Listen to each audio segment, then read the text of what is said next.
आप देख रहे हैं MS न्यूज। मैं आपके साथ मोहिद्दीन इनामदार। आइए आज की खबर पर नजर डालते। ಇವತ್ತು ಕರ್ನಾಟಕದಲ್ಲಿ ಗಾಣಿಗ ಅಭಿವೃದ್ಧಿ ನಿಗಮ ಮಂಡಳಿ ಅನುಷ್ಠಾನ ನೋಂದಣಿ ಅಧಿಕೃತ ಕಚೇರಿಯ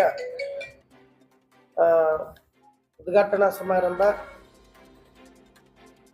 ಆಗ್ಬೇಕು ಅಂತಕ್ಕಂಥ ಕನಸು ರಾಜ್ಯದೊಳಗಿರ್ತಕ್ಕಂಥ 85 ಲಕ್ಷಕ್ಕಿಂತ ಗಾಣಿಗರ ಕನಸಾಗಿತ್ತು. ಆದರೆ ಇವತ್ತು ಅದು ಆಗಲಿಲ್ಲ ಅಂತಕ್ಕಂಥದ್ದು. ಯಾಕಪ್ಪ ಅಂತಂದರೆ ಇಂದಿನ ಭಾರತೀಯ ಜನತಾ ಪಾರ್ಟಿಯ ಬೊಮ್ಮಾಯಿಯವರ ನೇತೃತ್ವದ BJP ಸರ್ಕಾರ ಅಭಿವೃದ್ಧಿ ನಿಗಮ ಗಾಣಿಗ ಸಮಾಜಕ್ಕೆ ಸುಮಾರು 50 ವರ್ಷಗಳ ಹಿಂದೆಯೇ ಇದು ಶೋಷಣೆಗಳಿಗಾಗಿರ್ತಕ್ಕಂಥ ಸಮಾಜ ಮತ್ತು ದುರ್ಬಲವಾಗಿರ್ತಕ್ಕಂಥ ಸಮಾಜ, ಕಟ್ಟ ಕಡೆಯ ಗಾಣಿಗರು ಕೂಡ ಸುಧಾರಿಸಬೇಕು ಅಂತೇಳಿ ದೃಷ್ಟಿಯನ್ನು ಇಟ್ಟುಕೊಂಡು ಇಂದಿನ ಸರ್ಕಾರಗಳು 2A ಮೀಸಲಾತಿಯನ್ನು ಗಾಣಿಗರಿಗೆ ಕೊಟ್ಟಿರ್ತಕ್ಕಂಥದ್ದು. ಆದರೆ ಇವತ್ತು ಆ 2A ಮೀಸಲಾತಿ ಜೊತೆಗೆ ಇನ್ನೂ ಕೂಡ ಈ ಸಮಾಜ ಹಿಂದಿದೆ ಅಂತಕ್ಕಂಥದ್ದು ಮನಗಂಡು ಬೊಮ್ಮಾಯಿ ಅವರು ಅಭಿವೃದ್ಧಿ ನಿಗಮವನ್ನು ಕೂಡ ಮಾಡಿರ್ತಕ್ಕಂಥದ್ದು. ಆದರೆ 23ರ ಚುನಾವಣೆ ಒಳಗೆ ಅವರು ಸೋಲ್ಬೇಕಾದ್ರು.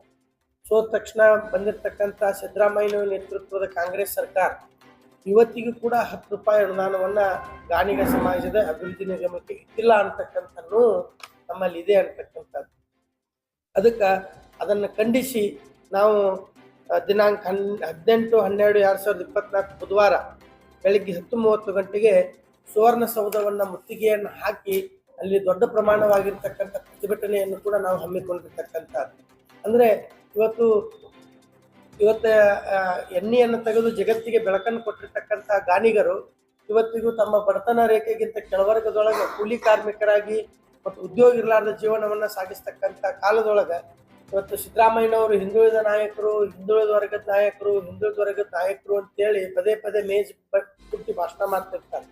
ಆದರೆ ಇದೇ ಹಿಂದುಳಿದ ವರ್ಗದ 2A ಒಳಗೆ ಹುಟ್ಟಿರ್ತಕ್ಕಂಥ ಸಿದ್ದರಾಮಯ್ಯ ಸಾಹೇಬರಿಗೆ ನಾವು ವಿನಂತಿ ಏನಪ್ಪಾ ಅಂತಂದರೆ, ನೀವು ಗಾಣಿಗ ಸಮಾಜಕ್ಕೆ ಸುಮಾರು ಒಂದು 500 ಕೋಟಿ ರೂಪಾಯಿ ಅನುದಾನವನ್ನು ಇಟ್ಟು ಈ ಗಾಣಿಗ ಸಮಾಜದ ಅಭಿವೃದ್ಧಿ ನಿಗಮಕ್ಕಿಟ್ಟು ಗಾಣಿಗ ಸಮಾಜವನ್ನು ಮೇಲೆತ್ತಲಿಕ್ಕೆ ನಿಮ್ಮ ಕೊಡುಗೆ ಕೊಡ್ರಿ ಅಂತಕ್ಕಂಥದ್ದು. ಮತ್ತು ನೀವೇನಾದರೂ 2-3 ದಿನದೊಳಗೆ ಕೊಡಲಿಲ್ಲ ಅಂದ್ರೆ ಸುಮಾರು ರಾಜ್ಯದೊಳಗೆ ಇರ್ತಕ್ಕಂಥ 85 ಲಕ್ಷಕ್ಕಿಂತ ಹೆಚ್ಚು ಗಾಣಿಗರು ನಾವು ಸುವರ್ಣಸೌಧವನ್ನು ಮುತ್ತಿಗೆಯನ್ನು ಹಾಕಿ ನಿಮಗೆ ಯಾವುದೇ ಕಾರ್ಯಕಲಾಪಗಳು ಆಗ್ಲಾರ್ದಂಗೆ ನಾವು ತಡೆ ಹಿಡಿಬೇಕಾಗ್ತೈತಿ. ಅದಕ್ಕೆ ನೀವು ಏನಾದರೂ ಅನಾಹುತಗಳು ಬೆಳಗಾವಿ ಒಳಗೆ 18ನೇ ತಾರೀಕು ಆದವು ಅಂದ್ರೆ ಅದಕ್ಕೆ ಕಾರಣರು ಸಿದ್ದರಾಮಯ್ಯನವರು ಮತ್ತು ಕಾಂಗ್ರೆಸ್ ಸರ್ಕಾರ ಅಂತಕ್ಕಂಥದ್ದನ್ನು ಈ ಸಂದರ್ಭದೊಳಗೆ ಹೇಳ್ತಾ, ಮತ್ತು ಬೆಳಗಾವಿ ಚಲೋ ಗಾಣಿಗರ ನಡೆ ಸುವರ್ಣ ಕಡೆ ಅಂತಕ್ಕಂಥದ್ದು ಒಂದು ದೊಡ್ಡ ಕಾರ್ಯಕ್ರಮವನ್ನು ಅವತ್ತು ನಾವು ದೊಡ್ಡ ಪ್ರತಿಭಟನೆಯನ್ನು, ದೊಡ್ಡ ಪ್ರಮಾಣದ ಸುವರ್ಣಸೌಧ ಮುತ್ತಿಗೆ ಕಾರ್ಯಕ್ರಮವನ್ನು ನಾವು ಹಮ್ಮಿಕೊಂಡಿರ್ತಕ್ಕಂಥದ್ದು.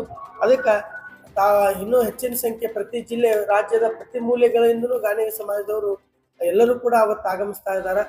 ದೇವರಾಜ್ ಅರಸ್ ಅವರ ಮಂತ್ರಿಮಂಡಲದಲ್ಲಿದ್ದಂಥ LG ಹಾವನೂರ್ ಅವರು ಮೊಟ್ಟ ಮೊದಲನೇ ಹಿಂದುಳಿದ ಆಯೋಗದ ಅಧ್ಯಕ್ಷರು.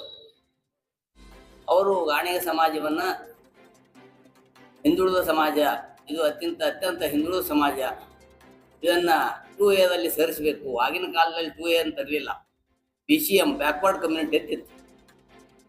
ಬ್ಯಾಕ್ವರ್ಡ್ ಕಮ್ಯುನಿಟಿ ಒಳಗೆ ಅನೇಕ ಜಾತಿಗಳನ್ನು ಸೇರಿಸೋರು, ಅದರೊಳಗೆ ಗಾಣಿಗ ಸಮಾಜವನ್ನು ಸೇರಿಸೋರು. ಮೊದಲೇ ಸಲುವಾಗಿ ಮೊದಲನೇ ಆಯೋಗದಲ್ಲೇ ಗಾಣಿಗ ಸಮಾಜ ಹಿಂದುಳಿದ ಸಮಾಜ ಅಂತ ಗುರುತಿಸಲಾಗಿದೆ.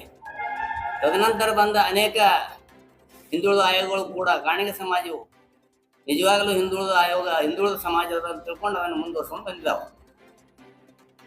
2023ನೇ ಇಸ್ವಿಯಲ್ಲಿ ಬೊಮ್ಮಾಯಿಯವರು ಗಾಣಿಗ ಸಮಾಜವನ್ನು ಗಾಣಿಗ ಸಮಾಜಕ್ಕಾಗಿ, ಗಾಣಿಗ ಸಮಾಜದ ಅಭಿವೃದ್ಧಿಗಾಗಿ ಗಾಣಿಗ ಸಮಾಜದ ಅಭಿವೃದ್ಧಿ ನಿಗಮವನ್ನು ಘೋಷಣೆ ಮಾಡಿದರು. ತದನಂತರ ಅವರು ಬಂದಂಥ ಚುನಾವಣೆಯಲ್ಲಿ ಭಾರತೀಯ ಜನತಾ ಪಕ್ಷ ಸೋತು ಈಗ ಬಂದಂಥ ಕಾಂಗ್ರೆಸ್ ಸರ್ಕಾರದ ಮುಖ್ಯಮಂತ್ರಿಗಳಾದ ಸಿದ್ದರಾಮಯ್ಯನವರು ನಿಜವಾದ ಹಿಂದುಳಿದ ವರ್ಗದ ಬಗ್ಗೆ ಕಳಕಳಿ ಇದ್ದರೆ ಗಾಣಿಗ ಸಮಾಜದ ಅಭಿವೃದ್ಧಿ ನಿಗಮಕ್ಕೆ